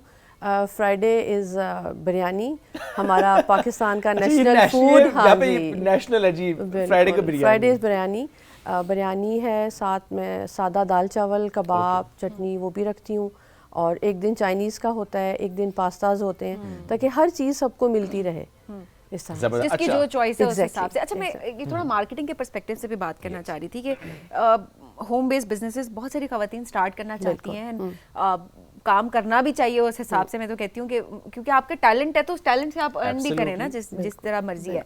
सो किस तरीके से स्टार्ट करें, थोड़ा सा गाइडेंस के पर्सपेक्टिव से बताइएगा, क्योंकि अक्सर लोग जो हैं वो डिसहार्ट हो जाते हैं कि ठीक है हमारी चीज़ नहीं बिक रही, हम लोगों तक कैसे पहुंचे। वैसे खवातीन जब घर बैठी होती है तो उनका उतना एक्सपोजर भी नहीं होता। सो किस तरीके से मार्केट किया जाए अपने बिजनेस को लॉन्च करने के लिए? ठीक, अच्छा देखिए, इसमें ये है कि डिसअपॉइंटमेंट तो कदम कदम पे होती है, लेकिन आपको उसको पीछे छोड़ देना है और आगे बढ़ते रहना है, ये सोचकर कि कोई भी चीज़ आपको यूं चुटकी बजाने से कामयाबी नहीं मिलेगी. You have to be static and you have to be determined. And every day won't be Monday. Exactly. No, won't be Monday, and every day I won't be getting 20 orders and 10 orders. Some days it is just 1 or 2 orders. Very true. तो मैं उसके साथ खुश होके फिर मैं काम कर लेती हूँ, मैं उसके साथ खुश रहती हूँ. I try to stay there. कि करते रहना है, एक दिन आएगा that it will flourish. और माशाल्लाह इस एक साल में फीडबैक कैसा रहा? अल्हम्दुलिल्लाह बहुत अच्छा रहा. मेरी कैपेसिटी और कुछ फैमिली रिस्पॉन्सिबिलिटीज़ ऐसी हैं कि मैं जान के इसको बहुत एक्सपैंड नहीं कर रहे हैं. हालांकि डिमांड आ रही है एक्सपैंड करने की, लेकिन यू कांट डू दैट. कुछ चीज़ें चल रही होती हैं आपके बैक ऑफ द स्टेज, जिसके साथ आपको मैनेज करना पड़ता है कि प्रायोरिटीज़ आपकी क्या हैं. तो इसमें यह है कि सबसे जो आसान और कम बजट वाली मार्केटिंग है, that is social media. Absolutely. Instagram को मैं बहुत ज़्यादा यूज़ करती हूँ. आप उसको यूज़ करें. आप अपनी जो क्रिएटिविटी है, जो आप बना रहे हैं, हर चीज़ को आप कैप्चर करें.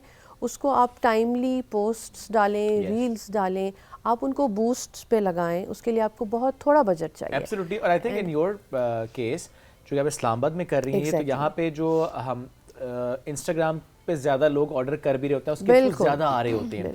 सो हर जगह के डायनामिक्स थोड़े डिफरेंट होते हैं. क्योंकि एक दफ़ा हमें किसी ने बताया कि अगर आपने इस्लामाबाद में बिजनेस करना है, प्रमोट करना, तो इंस्टाग्राम. अगर आपने साथ ही रावलपिंडी में करना, तो आपने टिकटॉक पे करना है. So that's a difference. आप आपने उस मार्केट के अकॉर्डिंगली देखना है कि आपकी विसिनिटी में कौन सा प्लेटफॉर्म, कौन सी एज ब्रैकेट वो ज़्यादा यूज़ कर रही है, किस टाइम पे ज़्यादा यूज़ हो रहा है. तो अगर आप वो समझ जाएंगे, आप उसके थ्रू मार्केट करेंगे, तो आपकी चीज़ चलेगी. जिस तरह ये फूड से मुतालिक आपने जिस तरह का जो and the more marketing you are doing in on social media, आपका बनता जाएगा. आहिस्ता आहिस्ता फॉलोअर्स बढ़ते जाएंगे. और ऐसे देखिए वर्ड ऑफ माउथ पे ना, आप मैं हूँ किसी जगह पे मैंने ऑर्डर किया, मैं कहूँगा जी पॉट लक से ही ऑर्डर करें, आप वहीं से आपने खाना मंगवाने आज. अच्छा, इसमें कॉस्टिंग का थोड़ा बताएं कि बहुत से ख़वातीन कहते हैं जी कॉस्टिंग करना हमारे लिए इसलिए डिफिकल्ट हो रहा है बिकॉज हमें नहीं पता आज चिकन का रेट 450 रुपये है, कल 500 होगा, किसी और दिन क्या रेट होगा. स्टैंडर्ड रेट रखना है अपनी डिश का. वेजिटेबल्स है, रेट रोज चेंज होगा. प्याज आज महंगा है, आज सस्ता है. सो कॉस्टिंग कैसे आप मैनेज करते हैं? बिल्कुल, बहुत अच्छा सवाल है आपका.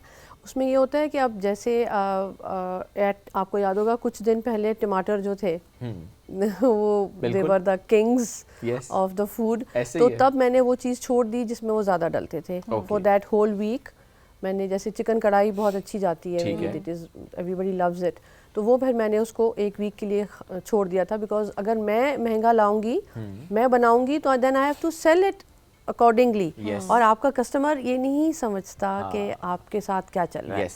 और दूसरा ये कि आप डेली के बेसिस पे, वीकली बेसिस पे प्राइसेस को नहीं हिला सकते. आपको एक सर्टेन सेट रखना पड़ता है चीज़ को, और with the passage of time 6 monthly 3 monthly आप चीज़ों को बढ़ाते, थोड़ा थोड़ा करके बढ़ाते. और की पॉइंट यही है कि आपने ये जहन में रखना है कि आपको प्रॉफिट बेस्ड आप नहीं रखेंगे अपनी पॉलिसी को. अच्छा. बिल्कुल भी शुरू में आपको मिनिमम प्रॉफिट के साथ चलना है. पहले आपको अपना नाम बनाना है, और मे बी आप कॉस्ट टू कॉस्ट पे शायद शुरू में जाना पड़े आपको. और जितना प्रॉफिट आपको मिल रहा है उसी प्रॉफिट से आपने आगे जनरेट करना है आगे. और दूसरा ये कि आपकी जो मार्केटिंग है, आपके बारे में अच्छे कमेंट्स अगर आ रहे हैं, आपको लोग पसंद कर रहे हैं, वर्ड ऑफ माउथ से आपके 4 कस्टमर से 10 कस्टमर बन रहे, That is your profit. ये आपकी That is your earning है. profit. Yes, वो प्रॉफिट है. बड़ा दुरुस्त आपने कहा. ये वो आपका प्रॉफिट है. अगर आप पहले दिन से मनी मिंटिंग की तरफ सोचेंगे ना, इट विल, काम खराब है. और आप फिर एग्जॉस्ट हो जाएंगे because you are not getting that target, then you are getting exhaust. बिल्कुल ऐसे ही. तो आपको आहिस्ता आहिस्ता सुकून से चलना है, then it will grow. Great. All the best जी. 1 साल माशाल्लाह बड़ा अच्छा रहा आपका. आपके हाथ में वाकई बहुत टेस्ट है. आपने बड़ा दुरुस्त का वो माँ के हाथ का टेस्ट है ना, वो एंड खाना में माशाल्लाह. अल्लाह आपको और इज्जत दे. इस तरह से आप इसको लेकर चले आगे. और ज़ाहिर आपने बड़ा अच्छा ही कहा कि जो जिम्मेदारियां होती हैं ना, उनका भी एहसास होता है. तो आप एक लिमिट तक एक्सपैंड करते हैं. ये भी नहीं होता कि आप कहेंगे नहीं मुझे इतना एक्सपैंड करना है कि बाकी जिम्मेदारियों ख़त्म हो जाएं या आप मुतासर हो जाएं, तो वो भी आप नहीं कर रहे होते। At the same time costing हो, मार्केटिंग हो, तो आपने बड़ा अच्छा से एक्सप्लेन किया। And you know every day you learn, चूँकि ज़ाहिर है ये मार्केट है, डिजिटल मीडिया एंड एवरीथिंग, तो आप रोज़ाना की बुनियाद पर वो खवातीन जो कि आज बैठ के स्टार्ट करेंगे, हाँ, पर आप करें तो सही, स्टार्ट तो करें, चैलेंज आएगा, it's okay, you will overcome that challenge और आप और मजबूत होके आप आगे बढ़ जाएंगे। हिना साहब, thank you very much for joining us today, great having you. हम बढ़ेंगे नाज़रीन एक ब्रेक की तरफ, ब्रेक से वापस आएंगे, रहिए साथ। ये है राइजिंग पाकिस्तान।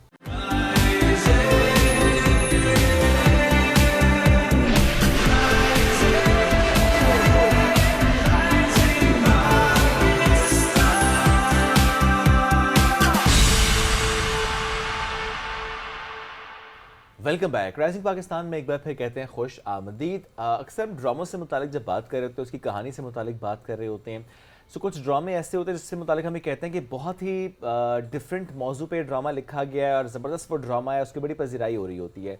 कुछ ड्रामे ऐसे हैं जिसपे मुतालिक हम ये राय रखते हैं कि अच्छा वो एक ही तरह का ड्रामा और उसके बाद एक सेम ड्रामा, सिर्फ किरदार बदल गए, यानी एक्टर्स बदल गए, लेकिन कहानी शायद वैसी ही है। उस पर अगेन एक राय आती है कि चूँकि जी बिक रहा है ड्रामा, लोग देखते हैं, उनकी डिमांड है, और समटाइम्स तो ये डिमांड आती है चैनल्स की तरफ से, मीडिया हाउसेस की तरफ से भी, कि हमें स्पेसिफिकली इस तरह का ही ड्रामा चाहिए, इसी तरह की कहानी चाहिए। सो आज एक ऐसे राइटर ने हमें ज्वाइन किया जिन्होंने मुख्तलिफ चैनल्स के लिए काम किया, ड्रामे लिखे, जदीद मौज़ूआत पे उन्होंने काम किया, हसास मौज़ूआत पे उन्होंने काम किया माशाल्लाह। सो आज हम उनसे पूछेंगे कि क्या वाकई प्रेशर एक राइटर के ऊपर होता है कि अच्छा इस तरह का लिखना है, कि नहीं वो खुद से लिखते हैं, उनको होता है कि नहीं वाई समबडी शुड डिक्टेट कि ये प्लॉट होना चाहिए, या कि ज़रूरी भी होता है। आज इस मौजू पे बात करेंगे। We have with us Sheikh Fasiuddin Sahab, उनको करते हैं वेलकम। अस्सलाम वालेकुम जी, कैसे हैं? अस्सलाम वालेकुम, thank you very much. Sheikh Sahab ठीक ठाक है? जी बिल्कुल, अल्लाह का शुक्र, मैं बिल्कुल ठीक हूँ। ग्रेट। क्या चल रहा है आजकल? एज यूजुअल, एक राइटर को लिखने के अलावा कोई और काम आता भी तो नहीं है।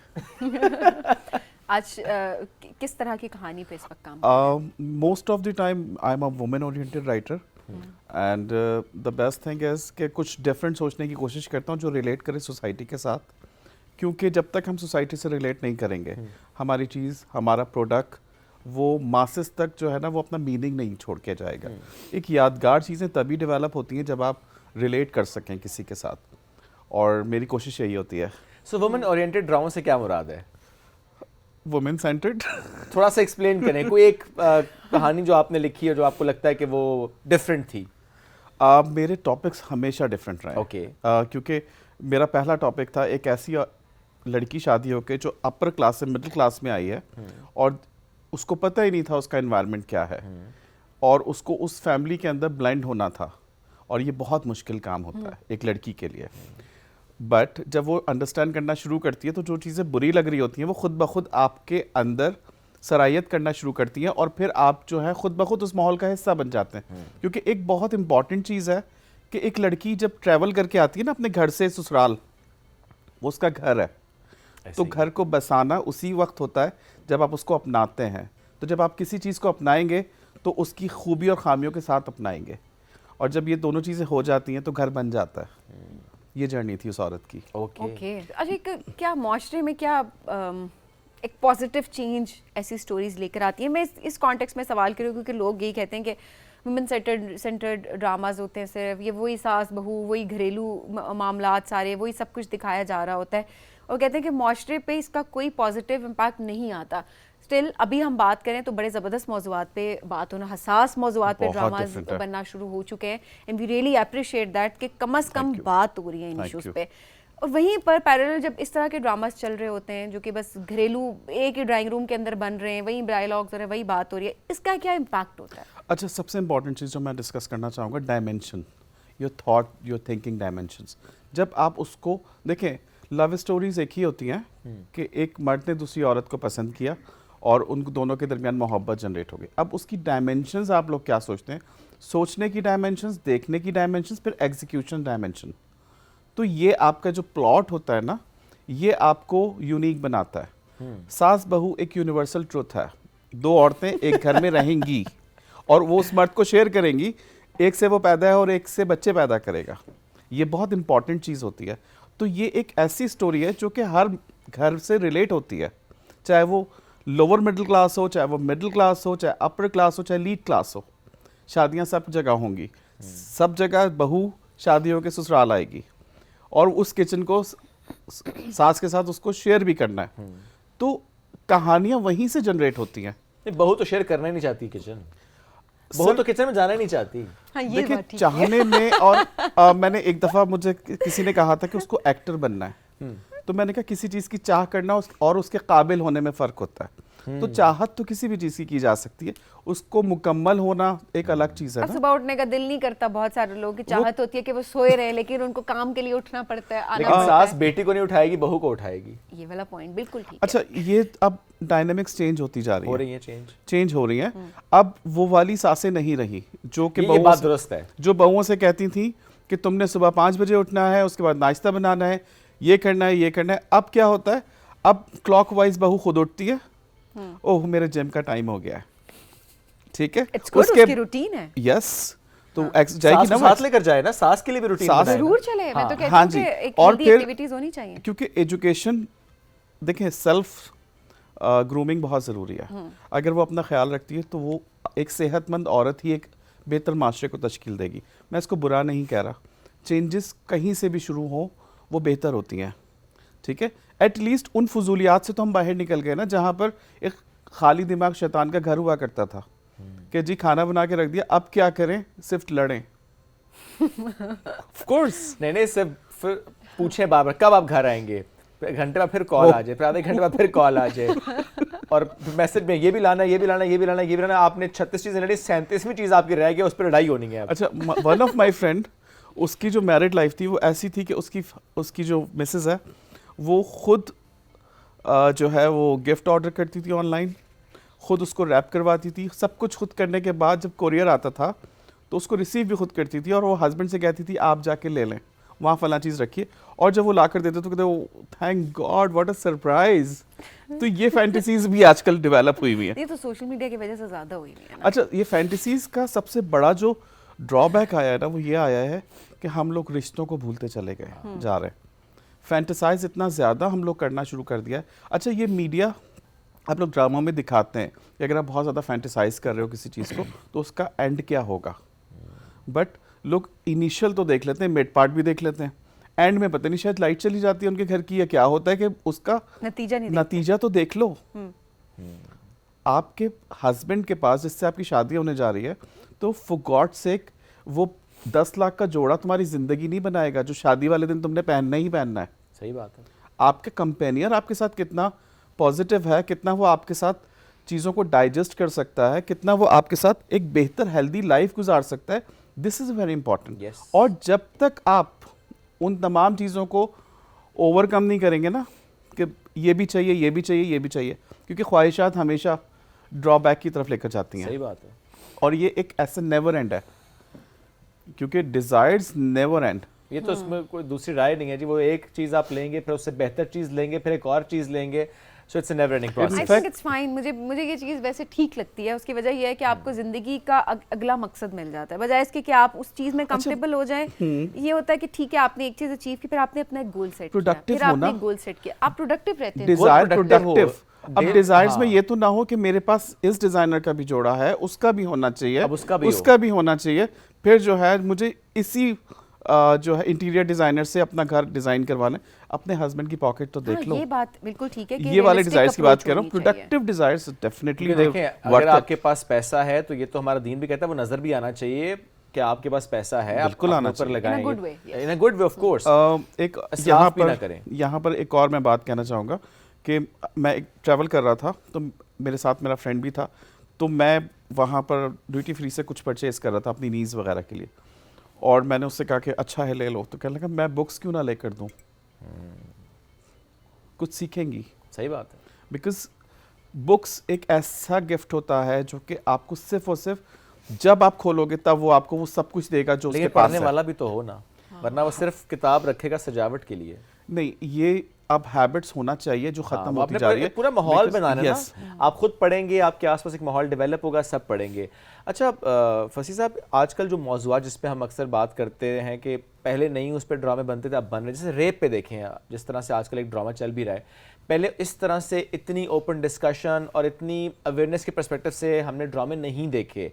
अब अच्छी बात यह है ड्रामे बन रहे हैं, लोग देख रहे हैं, एजुकेशन कि एक्सट्रीमिज्म के पर्सपेक्टिव से बात की जाए तो अब उससे रिलेटेड भी ब्लास्फेमी के ऊपर बहुत सारे ड्रामास, ये वो लफ्ज हैं जो कि आज से कुछ साल पहले हम टेलीविजन बात पे है। बैठ के नहीं इस पे बात कर Okay, सकते थे। I just say a single thing is alpha आए फिर जेन ज़ी आए, अब आई थिंक एक और कोई आ रहे हैं, बीटा जेन बीटा आने वाली है। बीटा आने बीटा वाले आने ना, वाली है जी। तो हम 26 पे आने वाले हैं, 25 ख़त्म हो रहा है, और जो बातें डिस्कस हो रही हैं ये पहले अगर डिस्कस हो जाती तो यहाँ तक नौबत ही ना आती, क्योंकि किसी भी चीज़ को कभी ना कभी तो वो कहते हैं ना ओवरफ्लो होना है, जब ओवरफ्लो होगा तो वो बाहर निकलेगा, और जब वो बाहर निकलेगा तो सबको दिखेगा।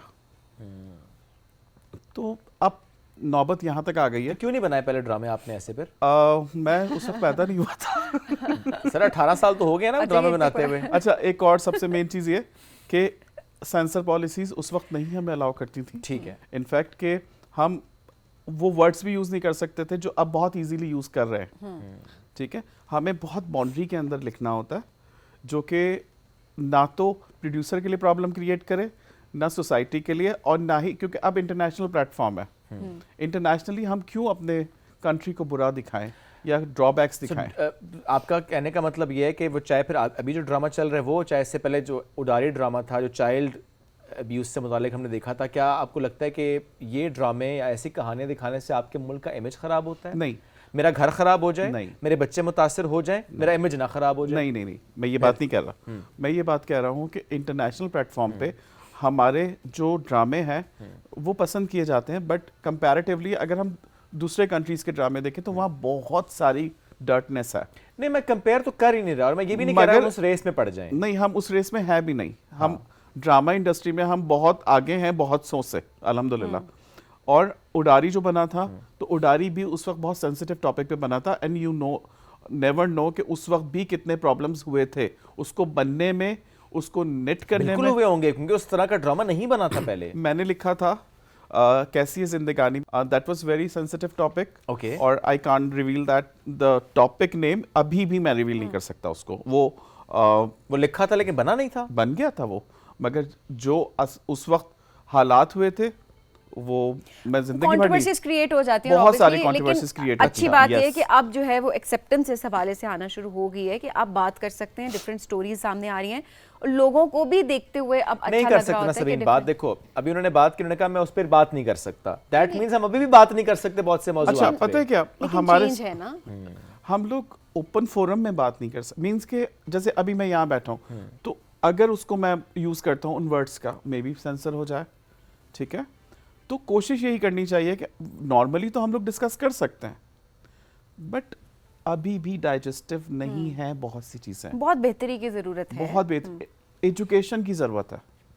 हम लोगों ने जिसको शर्म के पर्दों में लपेट के रख दिया है, उनको बताने की ज़रूरत है, समझाने की ज़रूरत है कि कुदरत है ये, उसको हम बदल नहीं सकते, उसको समझने की और ज़रूरत चीज़ों है। को अंडर द कार्पेट आप नहीं बिल्कुल। रख सकते, आपको उन चीज़ों पे बात करनी है सो दैट लोगों में अवेयरनेस हो। मैं क्यों ये बात कर रही हूँ, तनमन नीलो नीली ड्रामा हमने देखा था, उसमें भी हमने देखा कि किस तरीके से दिखाया गया, ठीक है, कैसे ब्लास्फेमी का पूरा एक कॉन्टेक्स्ट बताया गया, उसके बाद के वही हुजूम आ गया, एवरीबडी नोज के उस ड्रामे का कॉन्टेक्स्ट क्या था।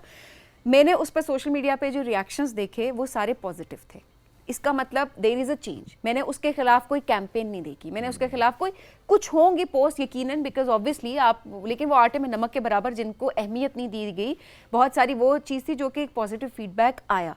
द पॉइंट इज़, हम जब बात करना शुरू होंगे, जब ये इश्यूज़ को बेहतर तरीके से लिखा जाएगा, उनको अच्छे तरीके से डायरेक्ट किया जाएगा और स्क्रीन पे प्रेजेंट किया जाएगा, तो लोग उसको एक्सेप्ट करते हैं। तो ये बहुत ज़रूरी है कि इस तरह के टॉपिक्स को बात किया जाए, इनके ऊपर लिखा जाए।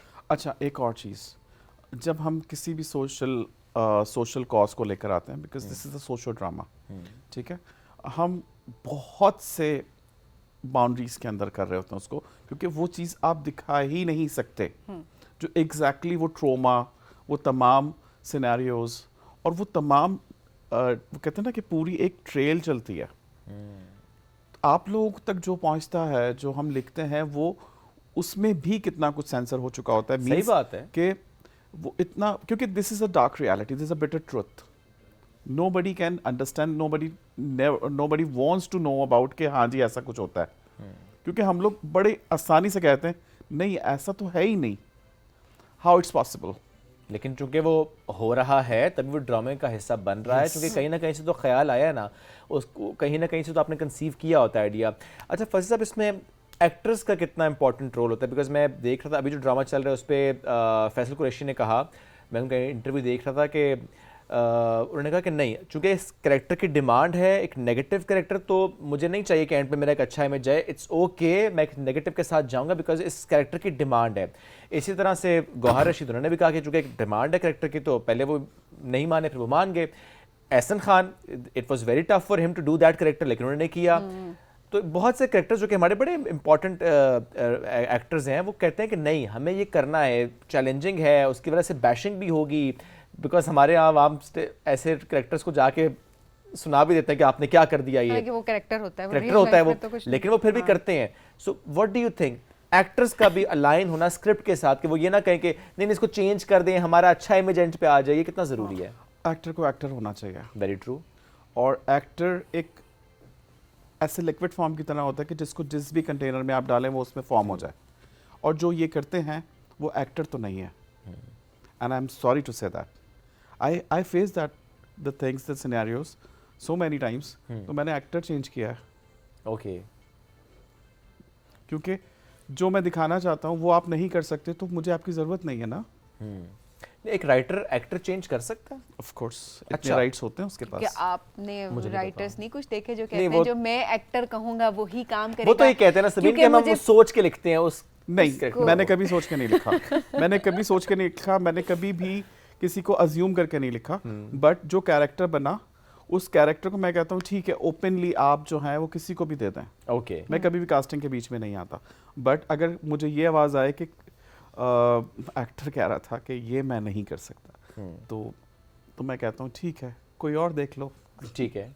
आपके टॉप फेवरेट 5 मेल एक्टर्स कौन है जिनके हवाले से आप कह सकते हैं जब जब आपने काम किया, जो जो आपने लिखा बखूबी निभाया, उन्होंने कोई मसला नहीं हुआ? 5 male actors. Shaood Alvi, okay. Ijaz Aslam, जो ये मैं उनकी बता रहा हूँ जो मेरे प्रोजेक्ट्स ठीक में थे। समी सानी ने बहुत अच्छा काम किया था मेरे प्रोजेक्ट में। अदरवाइज नहीं करते क्या? मेरे प्रोजेक्ट में, तो इसलिए खास तौर पे मैंने उनका नाम भी अच्छा, लिया ओके। है। तो ओके, मैंने तो आपसे पूछा है सिर्फ था, तीसरे हो गए, चौथा जी। फैसल कुरैशी और he is a wonderful is actor, outstanding. No doubt. And the last मेरे साथ उन्होंने किया था वहाज ने एक। ओके, सो ये तो के 5 मेल एक्टर्स जिन्होंने आपके लिखे हुए ड्रामे में बखूबी काम सर अंजाम दिया। 5 female actors. Sabreen Asfani, okay Tooba Siddiqui, okay Seemi Pasha okay, and Sonia Hussain. Great. Sonia को रिसेंटली अवार्ड भी मिला है, प्रॉब्ली कोई इंटरनेशनल दीमक पे। यस यस, राफे राजदी ने वो प्रोड्यूस की थी, और the wonderful project, and she has done a great job, no doubt. और ये बहुत टाइम में बनी, बट वाकई में माइलस्टोन बनाया उसने। ग्रेट। चलिए ये तो हो गया आसान सवाल। ओहो। अब सवाल ये है कि ऐसा कौन सा एक्टर है जिससे मुतालिक, मैं ये नहीं कह रहा वो अच्छा एक्टर नहीं है, बट आप किसी भी वजह से कहेंगे कि वो ना करे आपका प्रोजेक्ट, आपका लिखा हुआ ड्रामा वो ना करे एक्टर। अच्छा एक्टर होगा, अच्छे प्रोजेक्ट किए होंगे, बट आप ज़ाती तौर पर चाहेंगे वो ना करे, वो कौन है? अच्छा, मैं जजमेंटल नहीं हूँ, नहीं नहीं, होना भी नहीं चाहिए। और मैं बिल्कुल भी किसी भी चीज़ को जज नहीं करता। नहीं ना करें। तो एक तो चांस देना चाहिए सबको। ठीक है, दे दिया ना एक चांस। दूसरे चांस में दूसरे चांस में मैंने आपसे कहा ना कि मैं बिल्कुल भी कास्टिंग में जाता ही नहीं हूँ। गए हैं जिसको जी लेकिन चाहे आप। ले लीजिए आप। कुछ लोगों को चेंज करवाया ना आपने, गए तो हैं। देखिए, जो अब मैं कहूँ आपसे कि आपका ये कैरेक्टर है और आप कहें आई कांट डू दिस, तो मैं आपको फोर्स तो नहीं कर सकता कौन ना। था?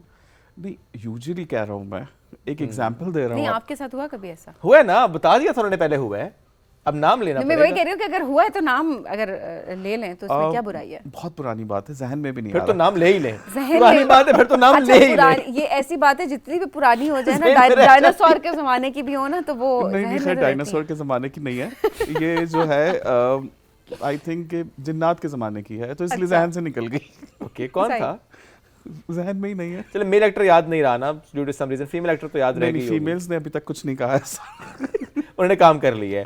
मसला मेल सबसे एक्टर्स मजे के की साथ चीज़ ये है। होती है कि चाहते हैं वो मेरे साथ काम करना, ओके, चाहते हैं मेरे साथ मेरे प्रोजेक्ट्स में। मैंने जिसका नाम है औरत किया था, वो पहले कोई और राइटर लिख रहे थे, ठीक है, और सारे एक्टर ऑलमोस्ट एक एक करके चले गए थे। ओके, फिर मुझे प्रोड्यूसर ने कॉल किया कि भाई इस तरीके से प्रॉब्लम है, तो कैन वी डू। तो मज़े की बात ये थी, मेरे नाम सुन के आ गए थे सब के सब। ओके। इसमें शमून, शहूद अलवी, सबरीन असवानी, जहीन तायरा, समी सानी, रुबीना आरिफ। इनफैक्ट मैं बड़ा हैरान था कि ये कैसे हो सकता है। तो मेरा एक जुमला था उसके अंदर कि मैं उस माँ को ढूंढना चाहती हूँ जिसने मुझे एक बेहतर ज़िंदगी देने के लिए अपनी ज़िंदगी दाव पे लगा दी। वाओ, मैं उस माँ को ढूंढना चाहता हूँ जिसने मुझे बेहतर ज़िंदगी देने के लिए अपनी जान दांव पे लगा दी। मैं उस माँ को ढूंढना चाहती हूँ जिसने मुझे एक बेहतर ज़िंदगी देने के लिए अपनी ज़िंदगी दाव पे लगा दी। वंडरफुल। एंड उसमें एक सेंटेंस बहुत खूबसूरत था कि क्या कोई मर्द औरत के तहफ़्फ़ुज़ के लिए अपनी मोहब्बत को कुर्बान कर सकता है। वाह, बहुत खूब। तो ये था। ग्रेट। एंड लास्टली, प्रेशर होता है, बिकॉज हमने इंट्रो में भी कहा कि कुछ प्रेशर भी होता है राइटर्स पे कि अच्छा इस तरह का ड्रामा लिखें, ये हिट हो गया है, डिमांड है जी, लोग यही दुर्फिशा हिट हो गई है, उस ड्रामे में वैसा ही ड्रामा चाहिए। Actually channel most of the time मैं ब्लेस्ड रहा कि मुझे चैनल ने बुलाया और मुझे एक लाइन दी उन्होंने कि we need that kind of. मैंने चाहत लिखा तो वो मुझे चैनल ने बुला के दिया था वन लाइन कि we need a playboy story. तो मैंने एक ऐसी स्टोरी नेट की थी जिसमें उसको एक लड़की पसंद आती है जो बहुत ही लोअर लोअर क्लास से बिलोंग करती है। उसको अच्छी लगी, वो ले आया और उसके सराउंड के लोग कह रहे थे कि तुमने मोती दान किए होंगे जो इतने बड़े घर में तुम्हारी शादी हुई। और किसी ने ये जानने की कोशिश नहीं की कि वो उसका कैरेक्टर कैसा है।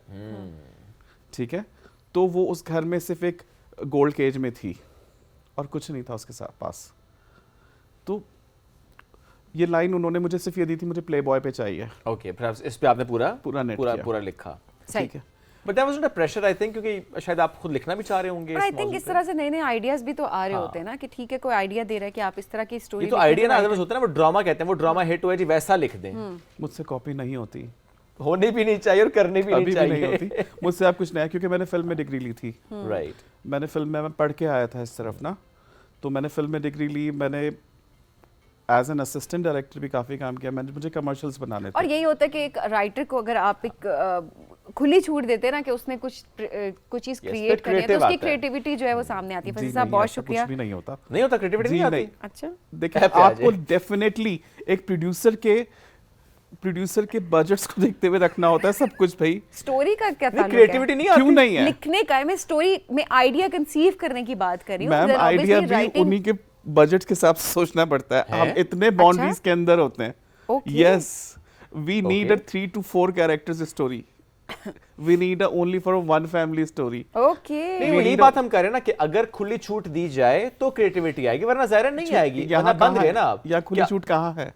कहीं पर भी नहीं है। यही है ना कि we need a two families story only, having a 5 to 6 characters. कहीं ना कहीं तो ऐसा 3 होता यहाँ होगा हो, कि 4 राइटर वहाँ हो, बस। राइटर खुद लिखता होगा और वो कहानी देता होगा चैनल्स को कि इस कहानी पे आप ड्रामा बनाए। नहीं, मोस्टली तो कंटेंट डिपार्टमेंट कहता है कि हम ये दे रहे हैं, इसको Okay, पे कर लें ठीक काम है। आप। और वो अप्रूव्ड होती है तो हमारे लिए एक फिक्स एसेट होता है कि ठीक है सही। जी शुरू कर दें। Okay. अच्छा, यहाँ पर क्रिएटिविटी इसलिए थोड़ी सी डैमेज हो रही होती है कि आपको एक लिमिटेड सिनेरियोज के अंदर वो तमाम चीज़ें नेट करनी होती हैं जो वो चाह रहे होते हैं। ठीक है, तो बेसिकली उन्होंने बता दिया होता है जी ये पैरामीटर्स हैं, इसके अंदर ही आपने रहना है, तो फिर क्रिएटिविटी थोड़ी सी साइड पे रखनी पड़ जाती है कॉम्प्रोमाइज हो जाती है हर लिहाज somehow, से। but फैज़ल सारा साहब, काम तो करना है, that's how it is, और ये इस तरह से काम हो रहा है।